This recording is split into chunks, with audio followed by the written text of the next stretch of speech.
50 do dia, ou melhor, da noite de hoje.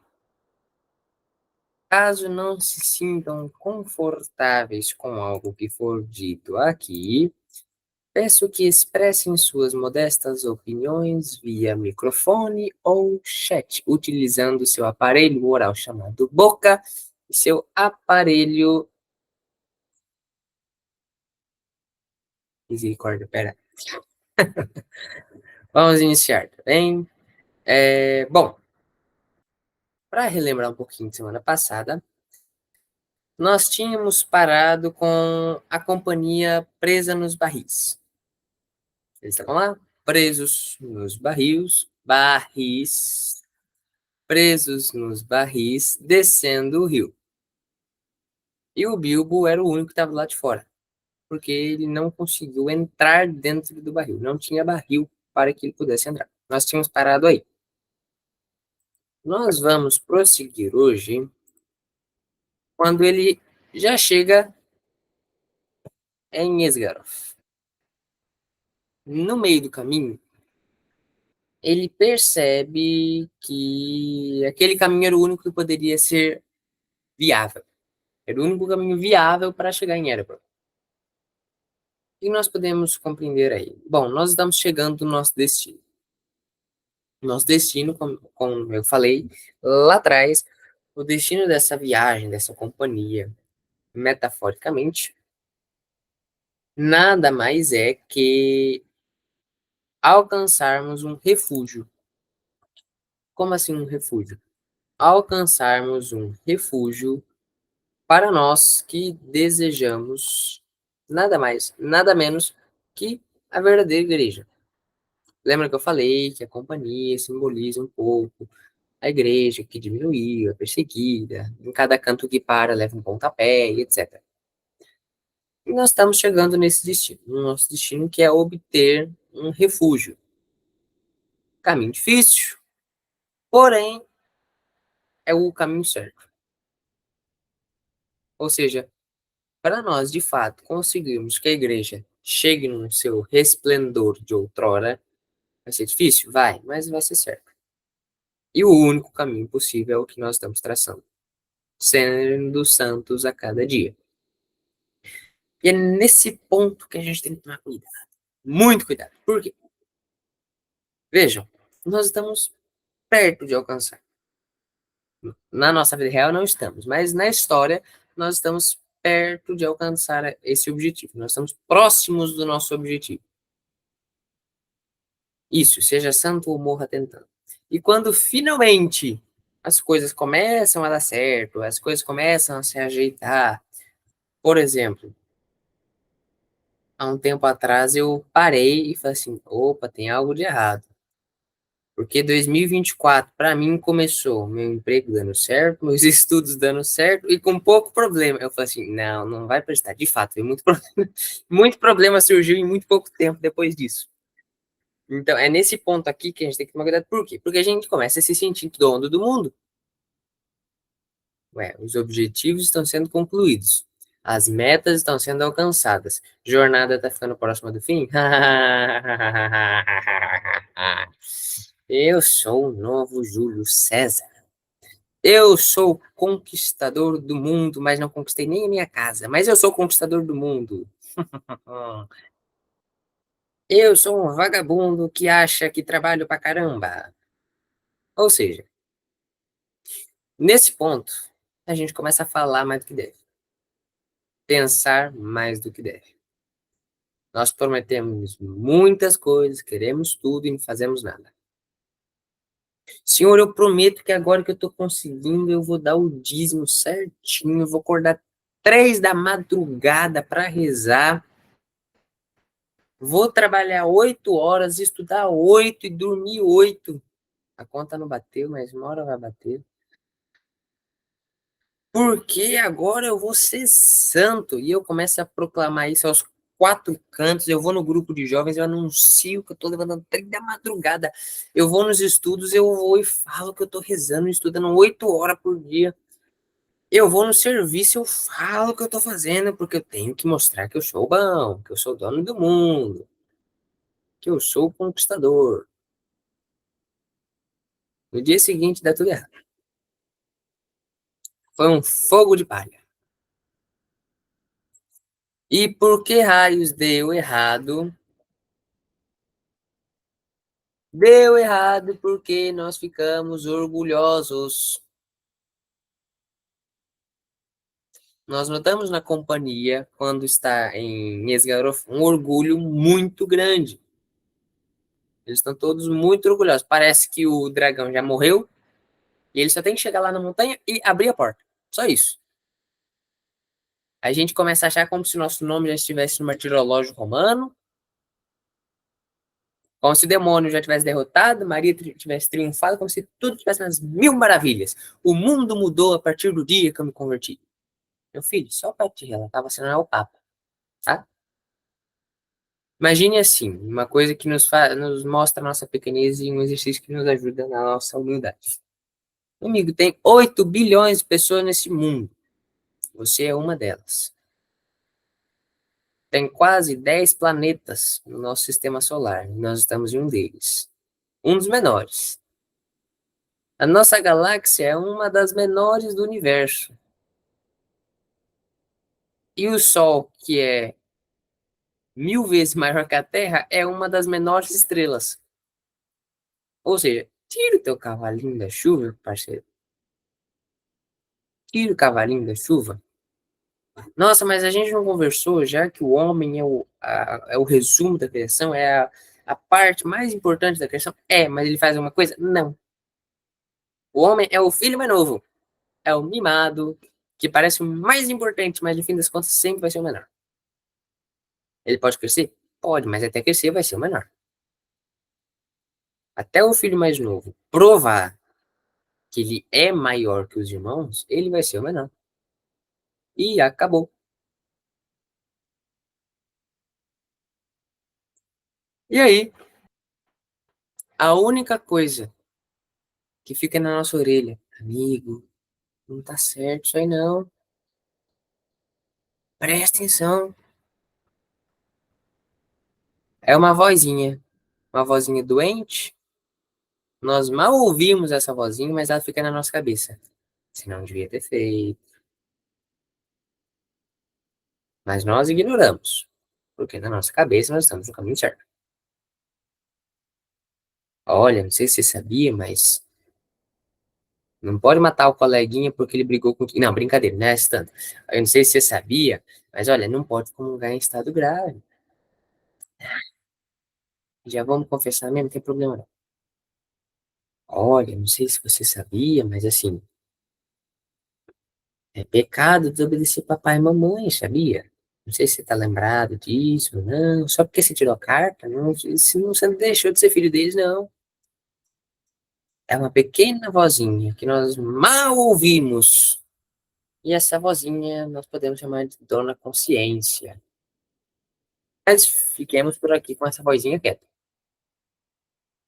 E nós vamos continuando, nós vamos continuando, nós vamos continuando, até que nós nos damos conta, que nem eu me dei conta esse tempo atrás, que estava tudo muito bem, que os problemas pareciam que tinham sumido.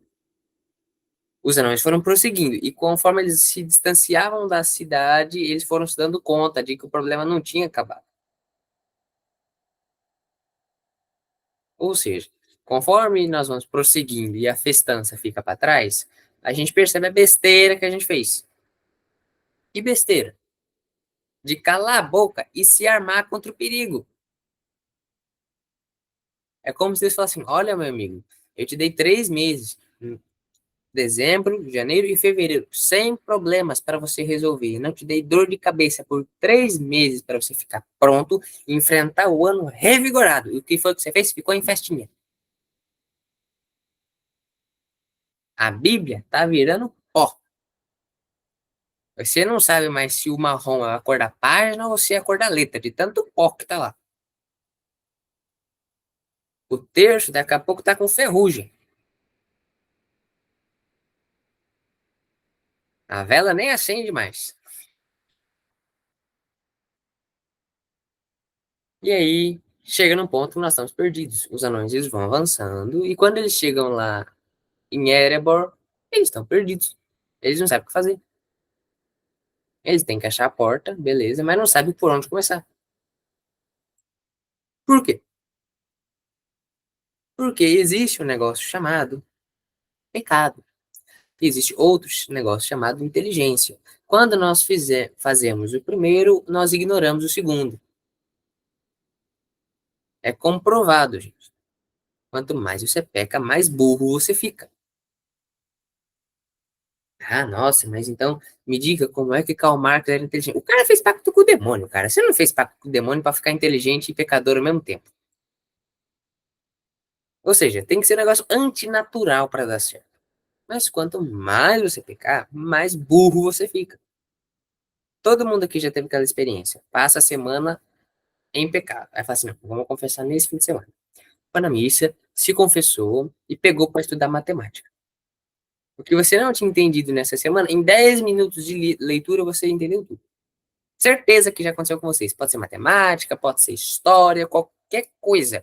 Você passou a semana inteira tentando. Confessou? Abriu a mente de vocês.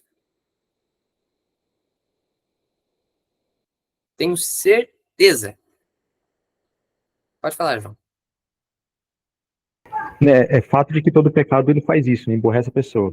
Mas me lembrei de uma coisa muito interessante que a Nossa Senhora mesma fala no Magnífica, né? Que Deus, ele humilhou o coração dos soberbos. Então, pecado de soberba, ou seja, de vaidade ou orgulho, ele atenta mais diretamente contra isso. De tal forma que quando você se humilha, o próprio Hugo de São Vitor, ele fala que o princípio da sabedoria não. Pra você entender qualquer coisa, o princípio é a humildade, não é?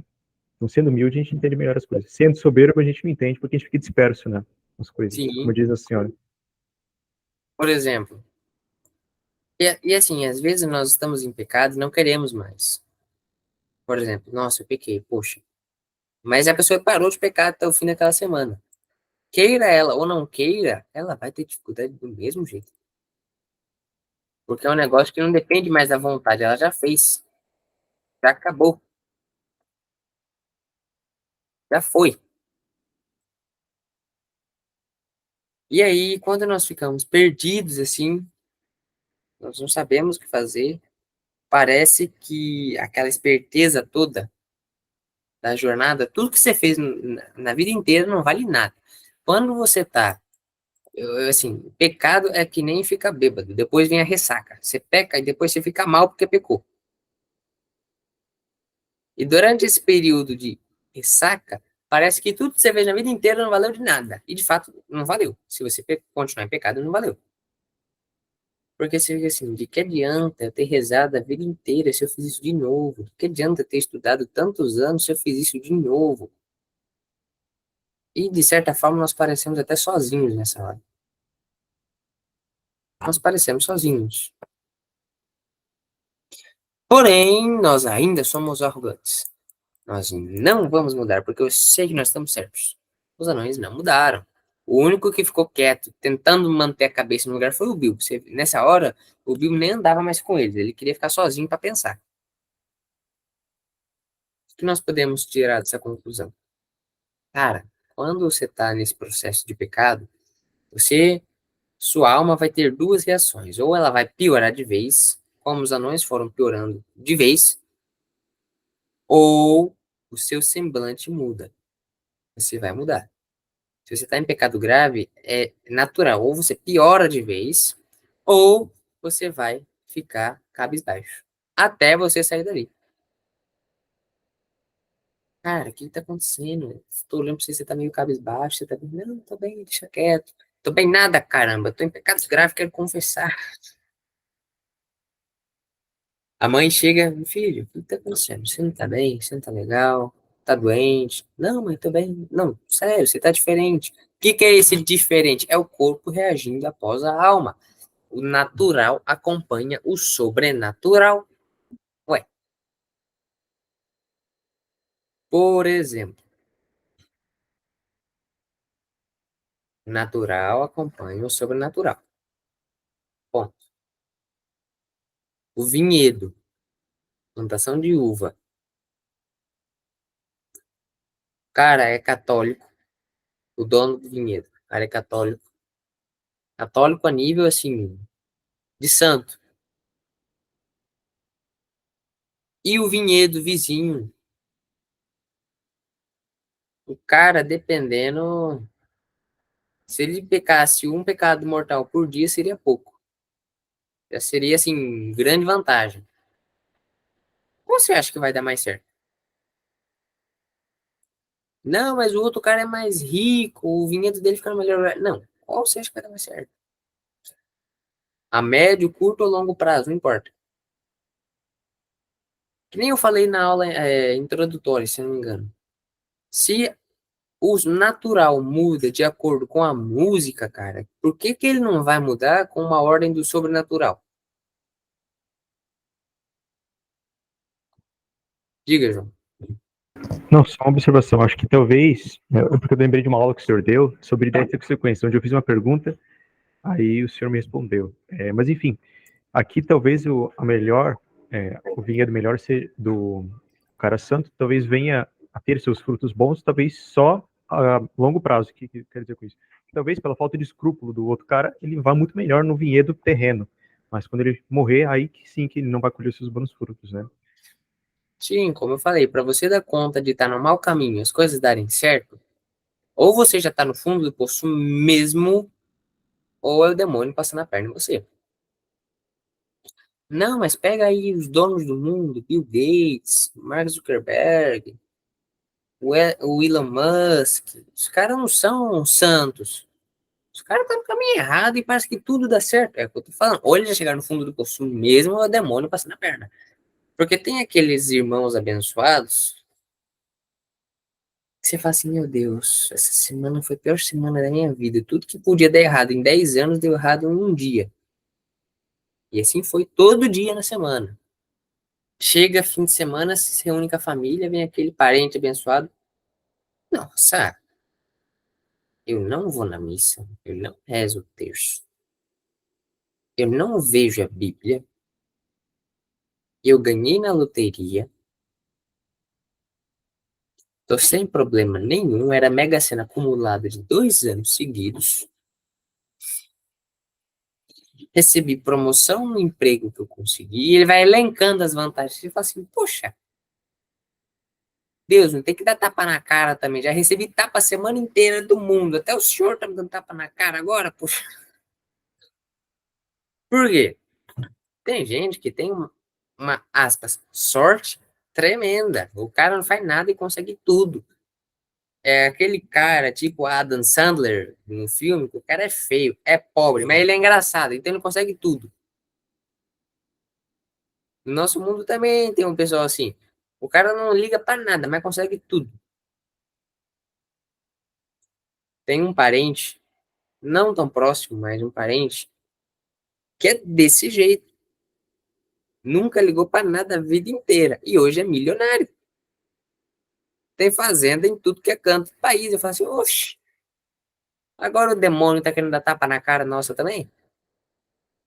A gente vai, a gente luta, se esforça, e não, mas vai dar certo.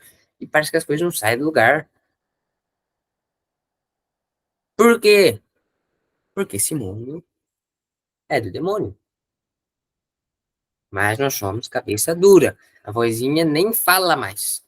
O Bilbo nem fica mais com os anões. Se brincar, não conversa mais com eles. O Bilbo tá abalado.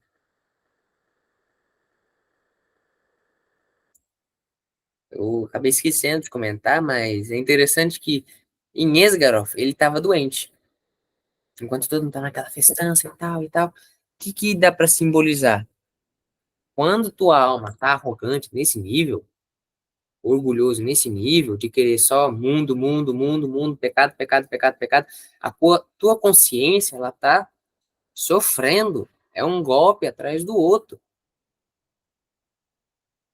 Os santos falam que se você pudesse ver a tua alma depois que você peca mortalmente, você desmaiaria de susto. Por quê? Você machuca Jesus Cristo e machuca a tua alma ao mesmo tempo. O Bilbo tá abalado. Ele tá doente, coitado. E aí chega nesse ponto. Chega no ponto que a consciência desistiu. Parece que o anjo da guarda não quer mais nem saber da pessoa. Ele não fala mais. Não adianta. Ele perdeu a paciência já, perdeu as esperanças. Não, faz 30 anos que eu tô aqui falando com o cara não dá a mínima. Se ele lembrar o que significa anjo, já é muito, já. Se ele souber fazer o sinal da cruz, eu dou um pulo de alegria. Mas o pior não é nem os anões. Os anões não é a pior versão da história. A pior versão da história é quando o próprio Bilbo, mais pra frente, fica arrogante e orgulhoso. Ou seja, o pecado pior não é do pecador, é do justo que peca. O que seria pior? Imagine duas situações diferentes. Um pecador cometendo adultério ou São Francisco de Assis cometendo adultério? Mil vezes São Francisco. Seria muito pior São Francisco. Porque ele é santo, poxa, não era para estar fazendo isso. Pegar um exemplo aqui do nosso mundo. O que que abala uma pessoa normal ir num churrasco ou um vegano ir num churrasco? O vegano, poxa, é contra a natureza dele. Vitória, se converteu? Oba! Nesse caso é uma vitória. Por quê? Você retroceder, se você cair, é pior do que aquele que já caiu. Porque você sabe o caminho certo. A quem muito foi dado, muito será cobrado. Veja, você tem dois caminhos. Um está indo para o céu e o outro está indo para o inferno. O cara que está indo para o inferno, é natural ele fazer coisa ruim.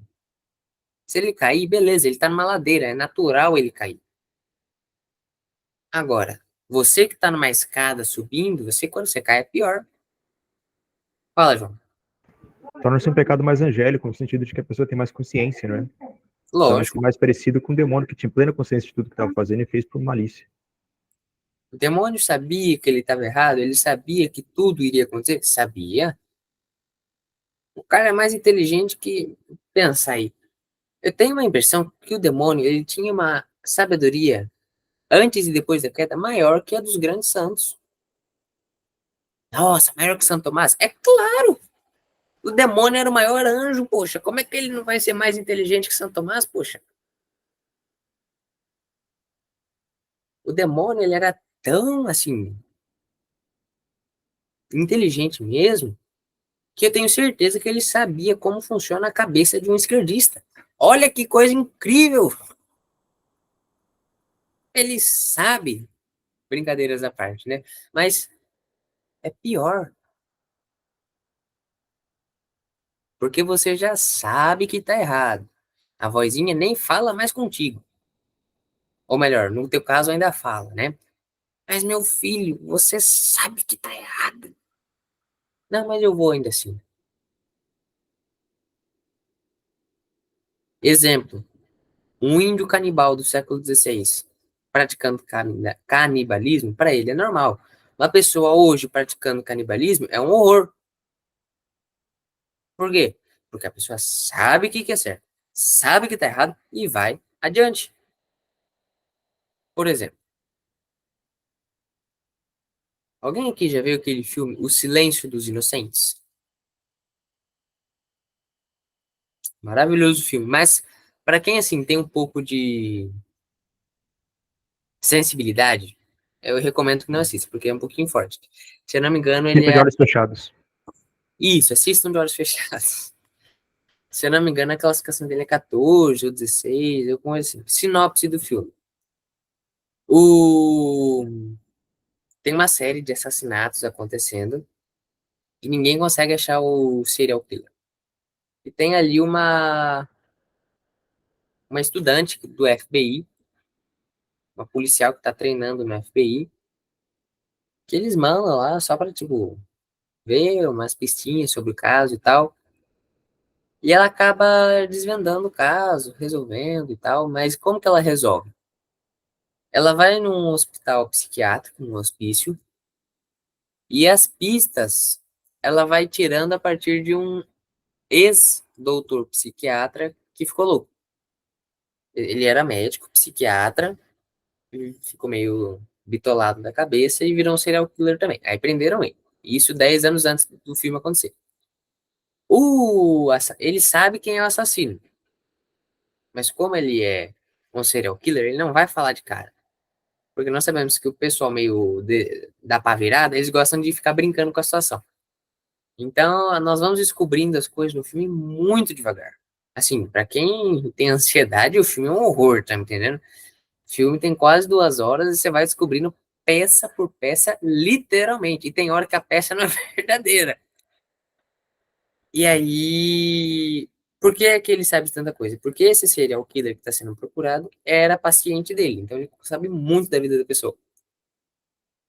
Tá, o que que eu queria dizer? Se você assiste esse filme, você tem plena noção de que um serial killer, um psicopata, a menos que ele de fato tenha problemas mentais, porque às vezes acontece. Tem gente que é psicopata por problema mental mesmo. Não podemos negar esse fato. Mas quando a pessoa não tem problema mental e é psicopata, ela tem plena consciência do que ela está fazendo. Não é um negócio, ele está sendo forçado. Forçado por quem? Não, ele sabe o que ele está fazendo. O problema é que ele não tem força para não fazer. Ele sabe absolutamente o que ele está fazendo. Se nós tivéssemos tempo, eu assisti esse filme hoje com vocês. Ele tá lá no Brasil Paralelo. O filme tá aqui no meu computador. Eu podia transmitir agora, porque o filme é muito bom mesmo. Mas primeiro que ninguém ia dormir depois, e segundo, porque o tempo não permite. Diga, João. Uma coisa que vai ajudar aqui é a definição de mal. Nessa definição, o padre Paulo Ricardo deu uma vez. Ele Qual? disse que a definição de mal, acho que Ah, vai sim. ajudar aqui. Ele disse que padre Paulo Ricardo, que é um bem desordenado. Né? Quando você quer um bem Sim. desordenado. E você nunca quer o mal por ser o mal. Você quer o mal porque você vê que é um bem. Né? O desejo de mal é o desejo de um bem desordenado. Esse pedaço ele confunde bastante no início. É quase um paradoxo, né? Pois é. O que seria um bem desordenado, pessoal? Por exemplo, o pecado da gula. Um exemplo bem simples. O pecado da gula. Você aparentemente ainda está com fome, mas você sabe que você não está com fome. Mas aquela comida está tão boa. É uma comida boa. A comida não é ruim, é uma comida boa. Que você vai e come, come, come, come até passar mal. O que que aconteceu ali? Você viu uma coisa boa e colocou ela em outros fins, em outra finalidade. Ou, por exemplo, no caso aqui dos Você anões. troca a hierarquia dos bens, né? Tem dois bens, o comer e o ficar bem, né? Ou seja, não pecar. Você inverte os dois, né? Comer Sim. é melhor do que não pecar. Ou no caso aqui dos anões. O objetivo era bom. A finalidade era boa. Recuperar nossa terra natal. O problema foi, desvirtuaram. Colocaram isso como objetivo apenas a vanglória própria. Eu recuperei Erebor. Nós estudamos no livro das ideias tem consequências que nós não podemos nem colocar a finalidade como bem supremo, nem o meio como bem supremo. Os dois têm que ficar numa balança perfeitamente equilibrada. Por exemplo, um exemplo que eu dei lá quando a gente estava estudando esse capítulo, lá em outubro, novembro, mais ou menos. O diretor do Hospital do Câncer, ele quer curar todos os pacientes que estão ali. E para isso ele precisa de sucesso financeiro. Negócio lógico. Portanto, ele fala para a equipe, reúne a equipe e fala: nós vamos tentar ter o maior lucro financeiro possível para curar esses pacientes. Ou seja, a finalidade é boa. Sucesso financeiro para curar os pacientes. Porém, se você acaba esquecendo a finalidade, ou seja, a finalidade está ali, sucesso financeiro para ajudar os pacientes. Se você esquece a finalidade, foca no meio, você começa a praticar coisas ruins, porque o que importa é o sucesso financeiro e a cura. Então, por exemplo, nós chegamos naquele roteiro de filme que o doutor quer uma cura para a doença, mas aí ele faz experimentos humanos terríveis. Dá até plot de um filme, né? Tem muito filme que tem esse roteiro aí. O cara quer uma cura para doença e tal, e ele vai lá e faz experimento humano. O que que aconteceu ali? Ele queria tanto a finalidade que jogou de lado e focou no meio. Eu tenho que alcançar. Como que eu vou fazer? Custe o que custar. Isso é quando nós damos uma ênfase no meio, na maneira como eu vou fazer aquilo. E se eu dou ênfase na finalidade, acontece que eu não sei o que eu faço. Por exemplo, chegam nesse diretor e falam assim, diretor, a gente tem que resolver se nós vamos aceitar ou não aquele paciente lá. Aí ele pensa, vai trazer sucesso financeiro? Vai trazer a cura? Não, não vai trazer. Então recuse. Mas doutor, ele vai morrer. Recuse, não vai de acordo com o nosso objetivo. O que que aconteceu aqui? Ele deu tanta ênfase no objetivo que o meio se desvirtuou também. Ou seja, tem que estar tudo perfeitamente balanceado. Deus é um Deus matematicamente calculador. Veja, a menos que você se desvirtue, o teu corpo é milimetricamente calculado. O teu lado direito da cabeça tem exatamente o mesmo lado que o lado esquerdo. Ah, tem diferença de 1 milímetro. Cara, é lógico. Você cresceu, engordou, emagreceu, ou adquiriu doença, sei lá o que aconteceu. Mas cada parte do teu corpo é milimetricamente calculada. Bom, vamos voltar aqui para os anões. Nós acabamos indo nessas conversas, né? E aí, o que acontece? Os anões estão ladeira abaixo. E nesse processo de ladeira abaixo, ou seja, nesse processo que o seu grupo está numa ladeira abaixo, mas eu tô no grupo, o grupo tá pecando, mas eu não tô pecando, eu tô me abstendo do pecado. Beleza, se você não tomar cuidado, uma hora já vai estar pecando junto, porque você nem percebe. O Gandalf, então, nem se fala mais, esquecer do Gandalf. Esquecer da sabedoria antiga, aquele que tanto ajudou antes, agora eu não tô nem aí para ele. E nós chegamos no fundo do poço tão grande que agora deu na nossa cabeça examinar o dragão, examinar o problema. Ou seja, estamos ladeira abaixo, ladeira abaixo, ladeira abaixo, ladeira abaixo. A gente chega no fundo do poço de querer mexer com as leis primordiais. Como assim leis primordiais? Ou é por orgulho, ou é curiosidade, ou é simplesmente desejo de conhecimento. Você quer conhecer aquelas coisas que estão meio, de certa forma ocultas e por motivos justos, comumente chamado de ocultismo. Ah, então quer dizer que se eu ficar pecando, pecando, pecando, pecando, eu vou virar ocultista. Não necessariamente. Mas você vai pecar tanto que no seu ato de pecar, você estará examinando o pecado. Como é que eu posso melhorar isso aqui? Por exemplo, a pessoa tem uma vida sexual desregrada. Chega uma hora que o prazer acaba. A pessoa perdeu o prazer. Como é que eu posso melhorar isso aqui? E isso seria examinar o dragão. Seria examinar o pecado de um ponto de vista arrogante. E o Bilbo aqui está no meio.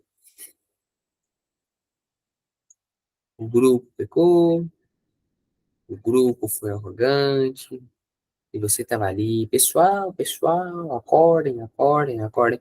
Isso aqui é tanto para nós enquanto Bilbo, quanto para nós enquanto grupo. Como assim?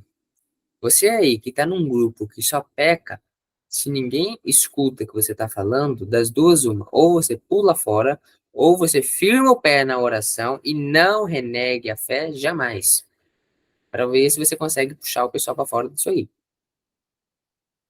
Enquanto você é Bilbo, enquanto você é grupo, se você faz parte de um grupo que está pecando, você também está pecando. Nós também estamos pecando.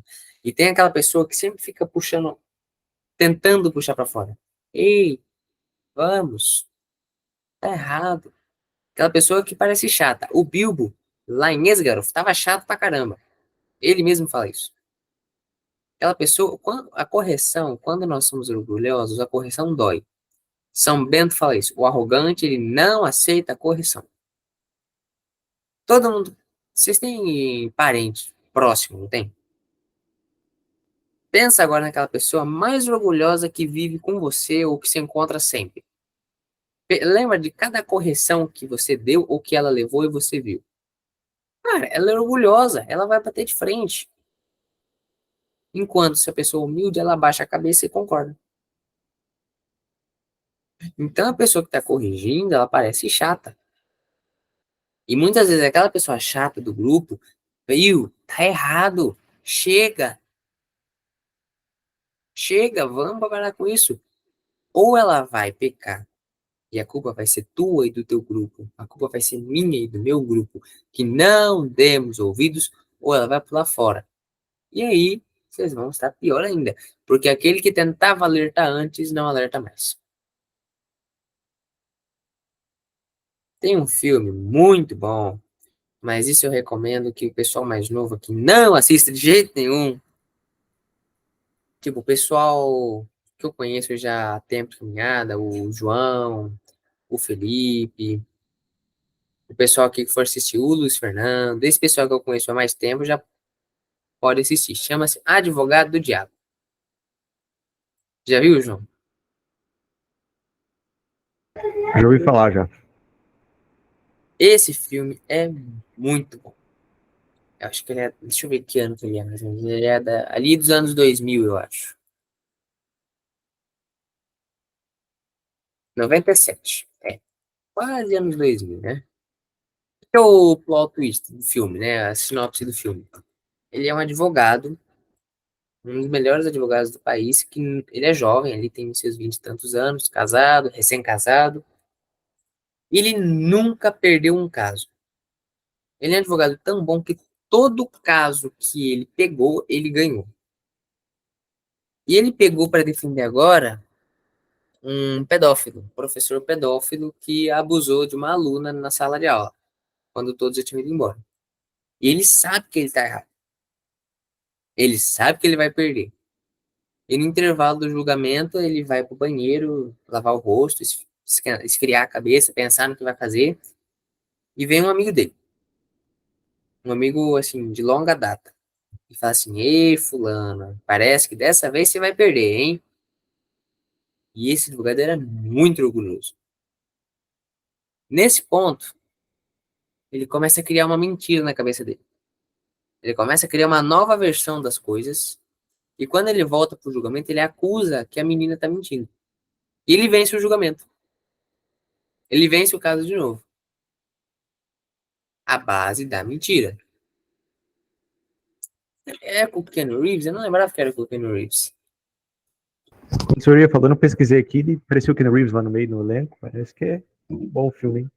Não só filosoficamente, mas como o roteiro e a interpretação parece ser da hora. Ah, ele que é o advogado. Eu assisti o filme faz tempo. Ele não tinha me tocado. O Ken Reeves que é o advogado aqui. Cara, filmão, filmão. Mas assim, é o que eu falei. É sensibilidade alta, pessoal que eu não conheço muito. Espera um pouco mais, tá bem? É um negócio bem pesado, entendeu? É um filme pesado. E aí, o que que acontece?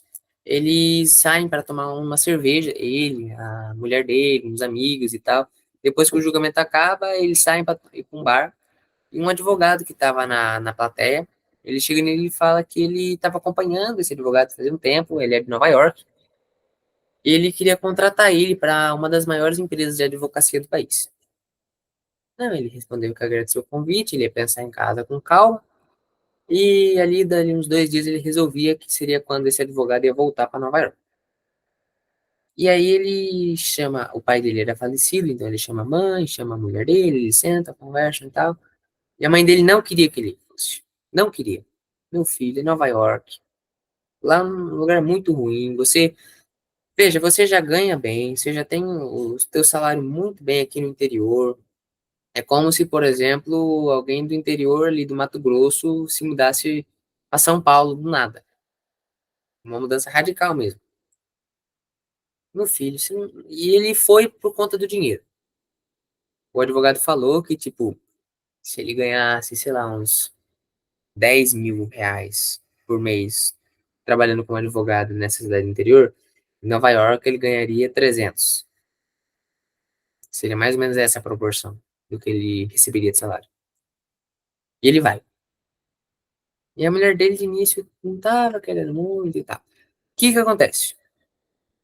O chefe da empresa, assim, o filme ele é meio, tem umas coisas no filme que não dá pra aceitar, por quê? Porque eles são uns pontos meio heréticos, tipo, no filme o chefe da empresa é o demônio encarnado, então não tem como o demônio fazer isso. Ele pode se encarnar, pode, mas não pode ficar tanto tempo assim como uma pessoa, entendeu? Alegoria, alegoria. São Aplicabilidade. alegorias, aplicabilidades, isso. E aí, todos ali no filme, todos os advogados da empresa são demônios. Por quê? Porque todos os casos que a empresa pega é de assassino, é de ladrão, é de traficante, etc. E eles vão vencendo tudo. E esse cara vai subindo ali até virar o subchefe. E de início ele não queria. A vozinha, o Bilbo, na cabecinha dele, ficou falando: Meu amigo, você sabe que você tá errado. Blá, blá, blá. Você não faz, você não é desse tipo, para! E o que acontece? Por que que eu tô falando que o filme é pesado? Você olha para esses, aspas, advogados, são pessoas normais. A partir do momento que você olha para eles refletido no espelho, você vê o demônio. Então, quando eu assisti o filme, eu levava um susto por frame que ia passando, sabe? Cada cena que mudava, eu levava um susto, pulava assim no sofá. E aí, por exemplo, a mulher dele, ela, o demônio vai atormentando ela à noite. Então, por isso que é um filme pesado mesmo. Assim, bem pesado. Porém, a vida dele vira inferno na Terra. Literalmente isso. A mulher dele, no fim, se suicida. E é aqui que eu queria chegar. A mulher dele, o tempo todo, na segunda semana, segundo mês, não lembro, ela já falava pra ele: Fulano, eu não quero ir, não quero mais ficar aqui. É um lugar muito ruim, eu me sinto observado o tempo todo. É como se tivesse uma presença ruim. E ele que nada, né? O tanto que a gente tá ganhando. Ele se comportando como os anões. E ela como o Bilbo o tempo todo: Por favor, vamos voltar, pede demissão, vamos voltar, vamos voltar, vamos voltar. O que que eu falei? Ou a pessoa afunda com você, ou ela pula fora. Ela resolveu não afundar com ele, se suicidou. Nesse ponto aqui, ele perde a cabeça, ameaça matar o demônio, como se ele pudesse fazer isso, né? E aí nisso o chão vai abrindo e ele vai sendo arrastado pro inferno, aquela coisa toda tal. Nisso ele acorda, era um pesadelo. Ele acorda dormindo na pia do banheiro, lá naquele julgamento lá atrás. O que aconteceu ali? Era uma visão de tudo que aconteceria se ele vencesse esse julgamento. Spoiler. É um spoiler, assim, de um ano do que aconteceria dali pra frente se ele vencesse esse julgamento. E aí, na hora que ele acorda, assim, entra o amigo dele, fala aquela frase: Ei, fulano, mas parece que essa vez você vai perder, né? E aí ele sai decidido a abandonar o caso. Ele era muito arrogante, ele sai decidido a abandonar o caso. E isso, tipo, em rede nacional. É como se ele fosse o Sérgio Moro americano desistindo de um caso, entendeu? É um negócio, assim, ele teve que ser muito humilde nesse momento. E quando ele sai do banheiro, esse melhor amigo se transforma no chefe que era o demônio. E aí o filme é assim: ah, vaidade. Tudo é vaidade. E aí o filme acaba. Por isso que tem esses pontos meio questionáveis no filme, mas o filme é muito bom. Ou seja, cara, se você tá no caminho ruim, você não pode continuar achando que você tá no caminho certo. Ele achava que ele estava no caminho certo. Mesmo tudo falando para ele que ele estava no caminho errado. E é isso, examinar o dragão é isso, afundar até chegar no fundo do poço. Se alguém é pecador, esse que é o problema principal. Não é só o pecador que sofre, é o quem vive junto com ele. A mãe desse advogado, a esposa desse advogado. Ou seja, santidade, gente, é um negócio sério. E nós tratamos como se fosse um negócio. Ah, eu quero ser santo. É a mesma coisa que a gente vai eu quero ser engenheiro, eu quero ser médico, eu quero ser professor. Nós achamos que santidade é uma profissão. Ah, lá na frente, depois que eu fizer 18 anos e fizer minha faculdade de santidade, eu viro santo. Depois que eu tiver 18 anos, que eu descobrir se eu vou ser padre ou se eu vou casar, aí eu viro santo. Não, é um negócio sério.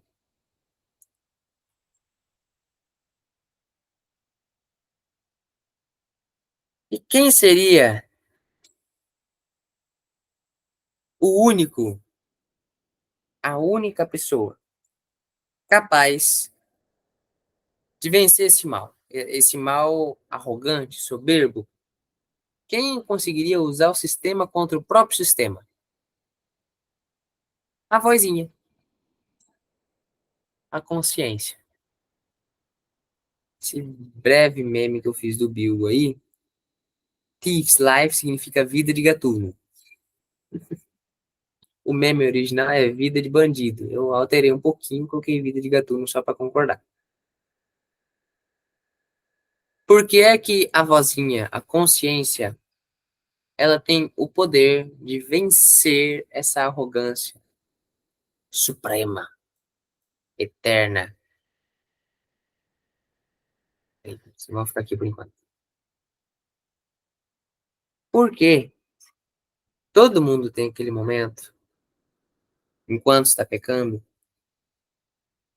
em todas as vezes que você para e bate aquele peso na consciência. Todo mundo tem esse momento. Você está fazendo negócio errado, que você sabe que é errado. E aí parece que uma tonelada de chumbo tá na sua cabeça. Assim, meu Deus, o que é que eu tô fazendo? Esse momento dura uns 2, 3 segundos, mais ou menos. Depois passa.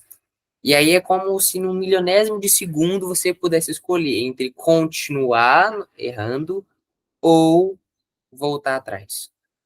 É a mesma coisa que o Padre Paulo fala no curso do Senhor dos Anéis, quando Sauron vê Frodo com o anel em Amonsul. Não, Amonsul não, em Amonhem, desculpa. Naquele milionésimo de segundo que ele vê Sauron, ele tem plena consciência. Quando Sauron fala de um lado e Gandalf fala do outro. Tira o anel, tira o anel. Ele tem plena consciência entre tirar o anel ou continuar com o anel. Nesse momento que a nossa consciência está pesada, então conta aí, matemática agora. Uns 3 segundos dura a consciência pesada. Você tem ali depois um milionésimo de segundo de decisão. Eu posso continuar ou eu posso voltar atrás. A partir daqui é pecado, porque eu já consenti. Voltando para trás, eu não pequei mais. E quando nós prosseguimos é o que é pior.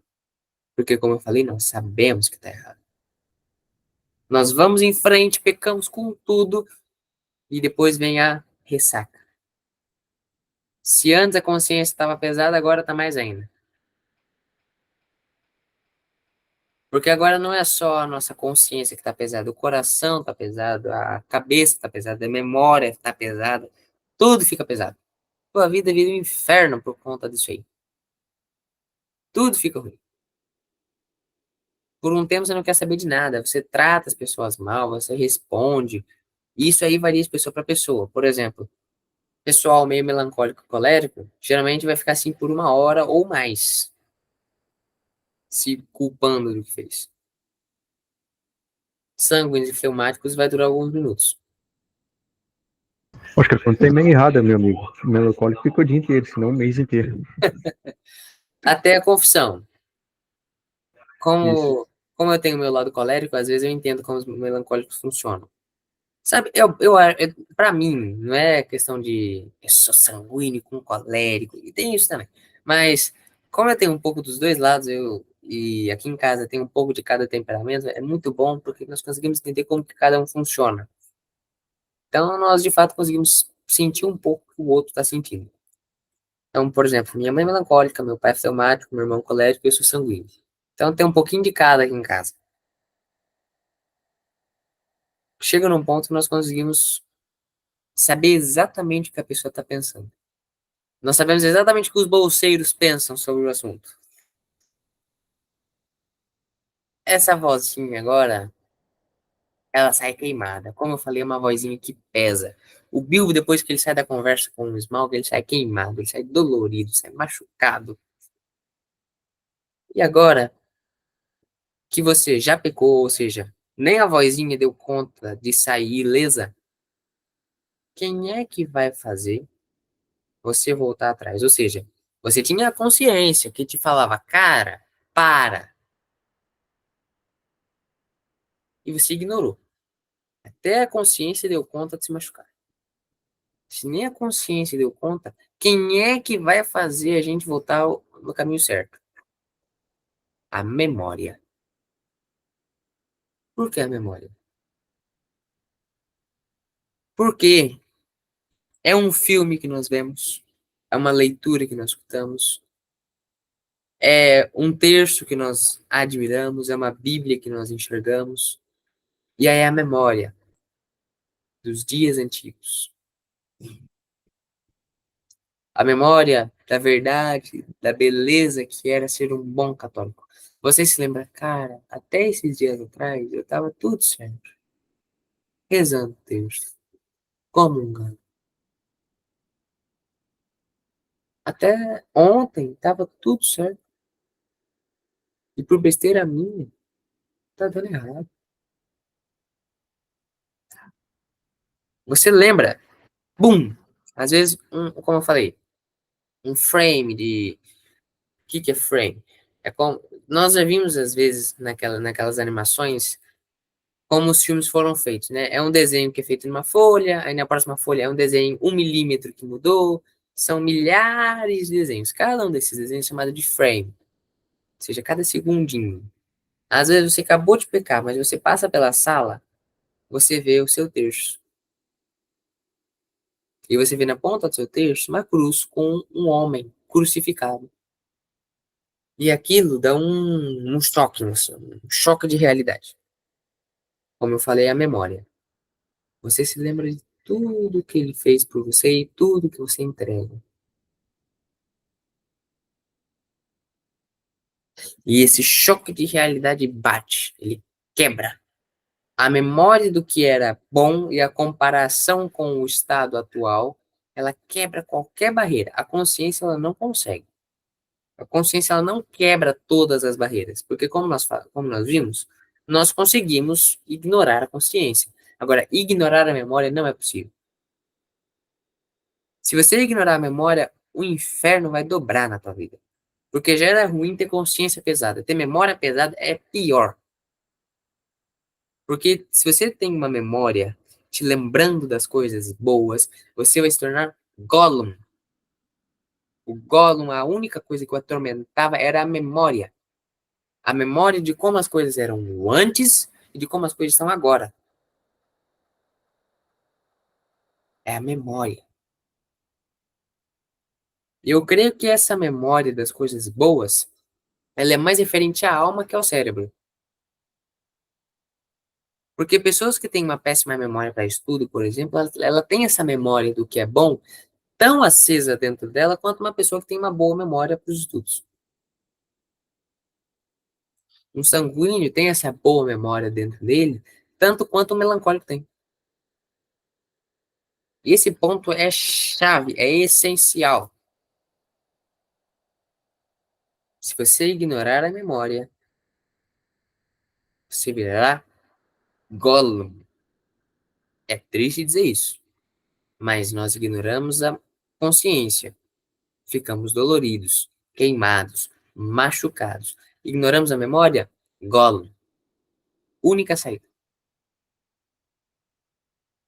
Vimos que o Bilbo, no Conselho de Elrond, daquele capítulo do Senhor dos Anéis, o Bilbo, ele se torna um Gollum por um momento, né? Quando o Frodo tira o anel para mostrar, tanto no filme quanto no livro isso acontece. O Bilbo se torna Gollum por um tempo. Por quê? Porque em todos os anos que o Bilbo ficou longe do anel, ele tinha memória viva dentro dele. Essa memória do que era bom e do tudo que era ruim quando ele tinha um anel. E se você não tomar cuidado, a memória das coisas ruins acaba prevalecendo. Diga, João. Uma coisa interessante que me veio na cabeça, eu escreveria no chat, o senhor não reparou, mas eu escreveria, com a memória vinha esperança. Isso tem duplo sentido, não no sentido de que as coisas começam a melhorar, surge uma pontinha de esperança, mas na própria, uma vez eu ouvi o Padre Paulo como é que eu não sei isso. O princípio de toda a virtude da esperança é a memória daquele que nos ama e daquele que nos prometeu o bem.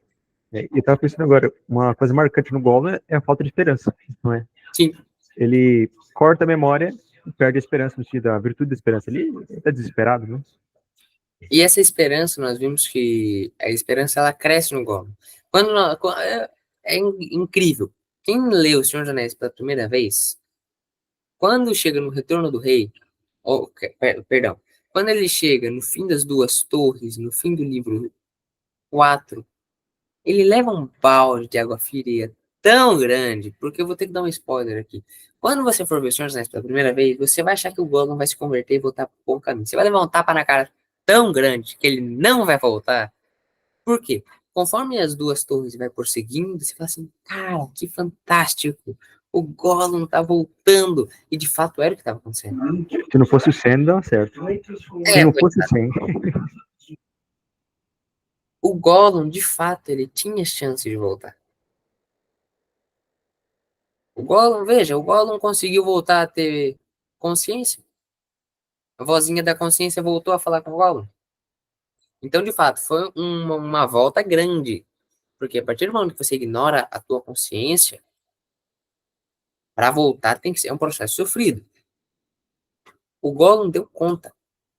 Ele conseguiu voltar a ter uma consciência, discernir. Ele não virou mais. Gollum nas Duas Torres não era mais escravo. Ele conseguia discernir. Depois que ele fez aquele julgamento por Frodo, ele discernia de fato cada ato que ele estava fazendo. Porém, aqui, depois que você vai para o fundo do poço, você tem duas memórias: a memória do antes e do depois. E muitas vezes a memória do depois acaba prevalecendo. E isso é triste, gente, é muito triste. Eu sou sanguíneo aqui, o coração tá dilacerado aqui. Eu tô falando tudo isso, eu tô levando tapa na cara de mim mesmo, entendeu? É triste.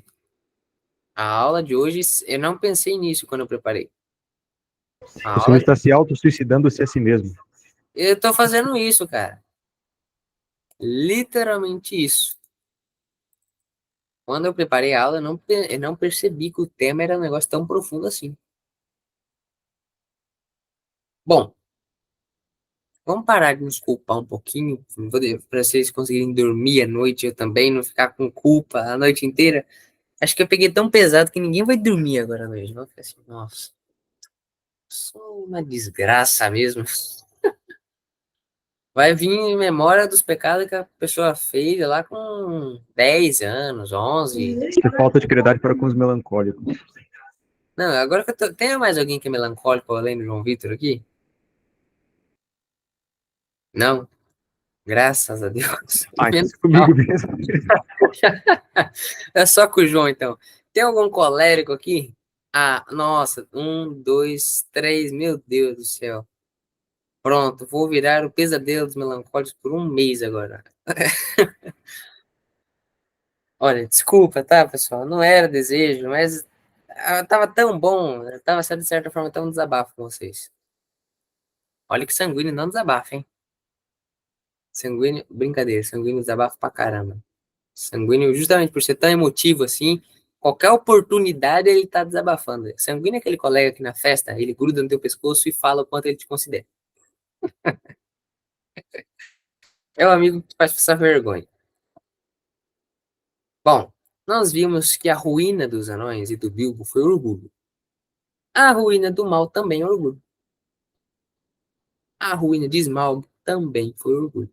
Porque quando o Bilbo tá lá vendo o Smaug ele vai se mostrando. Veja os meus dentes, veja as minhas asas, a minha armadura de diamantes. Veja a minha magnificência. Se o meu irmão tivesse aqui, eu pedi pra ele imitar o Smaug, que ele imita certinho, gente, sério. Ele consegue imitar a dublagem brasileira do Smaug certinho. Se ele tivesse aqui, eu chamava. Mas ele tá longe, então deixa quieto. Veja, o Smaug ele tá se mostrando. Veja, veja, contemple essa beleza infernal. E é aqui que tá o problema. O demônio achou que tinha ganhado. E o erro do demônio é crer que já venceu.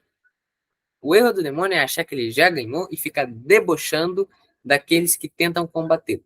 Nós vimos isso em Sauron também. O erro de Sauron foi achar que ele já tinha ganhado. E curiosamente é o mesmo erro que nós cometemos.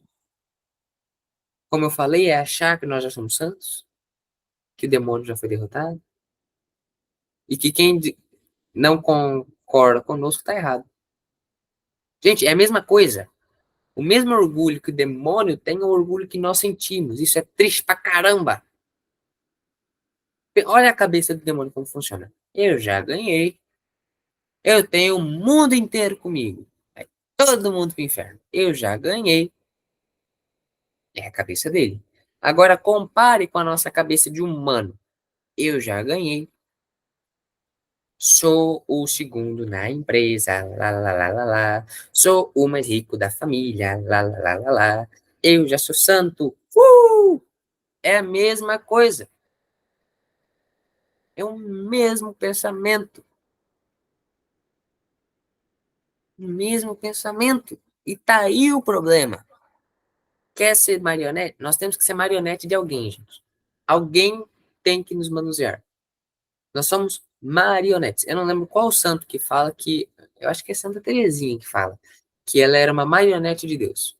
O que Deus fizer para ela, ela aceita. Acho que ela era Santa Teresinha que fala, não é, João? Nós somos marionetes. Ou Deus manuseia, ou o diabo manuseia. Um dos dois. Não tem como ser os dois ao mesmo tempo, ou não ser ninguém. Tem que ser um dos dois. E nesse ponto, quando você está no pecado, orgulhoso, cara, pensa no problema. Você é uma marionete cujo mestre é o próprio demônio. Olha a gravidade disso. Pode falar, Heitor.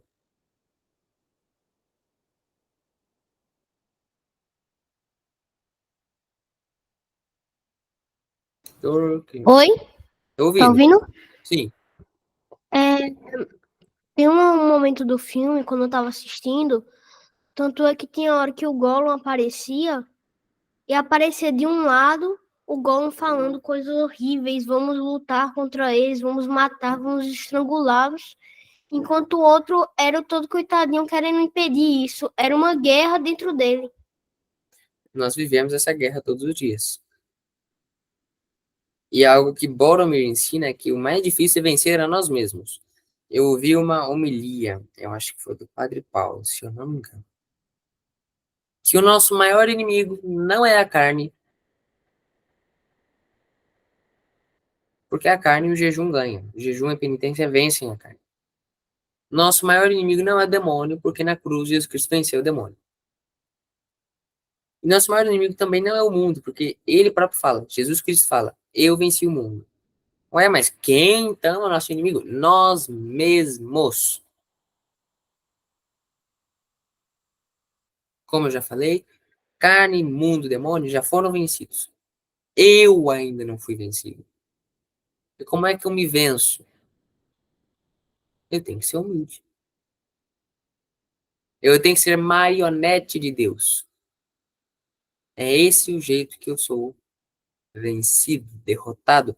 Quem diria, não é? Os romanos, eu acho que eles pensavam assim, cara, como assim? Porque para o romano, para ele ser digno de ir para o paraíso, o cara tem que ser fenomenal. Tem que, tipo, duelar com os deuses. Tem que ser um negócio parecido com isso. Aí chega Jesus Cristo e fala: não, cara, você tem que ser pisoteado por todo mundo. Você tem que renegar a si mesmo, matar a si mesmo, acabar contigo e deixar só Deus ser o mestre da tua vida. Pensa isso passando na cabeça de um romano. Não era fácil pra gente, pra ele. A gente tem que ser um pouco compassivo com eles. Não era fácil para eles aceitarem isso. E para nós é mais difícil ainda. Diga, João. Cara, agora uma coisa que me chamou muita atenção, o que é para pensar? O mesmo princípio racional da alma dos anjos está em nós, no sentido de que o mesmo erro nós cometemos, né? Temos a capacidade de chegar à mesma verdade, ou seja, nós dois, né, os anjos e nós, temos uma alma racional. Claro que a deles é muito mais elevada, até porque não tem a parte corporal.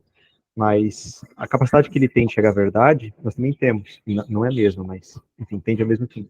Mas a Sim, capacidade de cometer o mesmo erro também nós temos, né? sim. Temos a mesma capacidade de fazer a mesma coisa. Então temos essa semelhança. Podemos nos tornar igual ao demônio. Por quê? Porque é muito mais fácil você errar do que consertar. Por exemplo, eu vi esses dias atrás um experimento que foi feito na década de 90, que é chamado de núcleo do demônio. Um experimento atômico foi feito, que é uma cumbuca de chumbo, e dentro dessa cumbuca de chumbo negócio grande. Você tem ali metais que se fundem. É como se tivesse um reator nuclear ali dentro. Mas não é um reator nuclear. E, assim, é mais eficiente que o reator nuclear, entendeu? É mais eficiente que o reator nuclear. Por quê? Porque eles se fundem e se reorganizam de novo muito rápido. Então, a quantidade de energia que é liberada é muito grande. Porém, o que acontece? Se você deixar ele solto ali, o tempo todo funcionando, vai chegar uma hora que ele vai funcionar como uma bomba atômica, vai explodir. Então, o que que tem que fazer? Você tem que deixar essa cumbuca aberta. Você não pode tampá-la com outra esfera de chumbo. Você tem que deixar ela aberta para essa energia ir sendo emanada aos poucos. É como se fosse uma Panela de válvula. pressão. Isso, a panela de pressão. E o cientista que chegou nesse ponto, ele era britânico, se não me engano, não lembro agora de onde que ele era. O cientista que criou esse projeto, ele criou essa segunda cumbuca para tampar a primeira, e ele chegou nessa conclusão que ele tinha que deixar sempre aberta. E olha só que interessante. Como que ele deixava sempre aberto para essa energia ir vazando aos poucos? Ele colocou uma chave de fenda entre as duas, e aí ficava só uma fresta. A energia era liberada aos poucos. E se passaram as semanas e ele brincava. Olha só, nós brincamos com a nossa salvação o tempo todo. Ele gravava vídeos brincando ali com a chave de fenda, brincando com as esferinhas de cima, a esferinha de baixo. E teve um momento que ele acabou puxando a chave de fenda e a cumbuca fechou inteira. O que que aconteceu? Você tinha ali tudo funcionando em perfeita harmonia. Era um reator, tipo, 1% estava funcionando só. Quando tampou, ligou tudo de uma vez. É como se ligasse um reator nuclear sem proteção nenhuma. E se eu achar o vídeo, depois eu mando no grupo. Sem brincadeira, a sala ficou azul da energia que foi irradiada. Porque tá a câmera filmando assim, é um vídeo de qualidade ruim, é a câmera dele. E a sala ficou azul da energia que foi irradiada ali. Foi questão de uns 2 segundos, no máximo, 3. Ele já abriu, colocou a chave de fenda e tudo. Ele morreu 10 dias depois por conta da radiação. Ou seja, dentro de nós há um potencial incrível para o bem. Ou seja, há esse potencial de produzir energia, é um potencial incrível. Mas que, se for utilizado errado, tem um poder destrutivo tremendo. Só não tira a chave. E nós ficamos brincando com essa capacidade. Nós ficamos achando que é uma brincadeira de Lego, que eu posso quebrar e reconstruir de novo.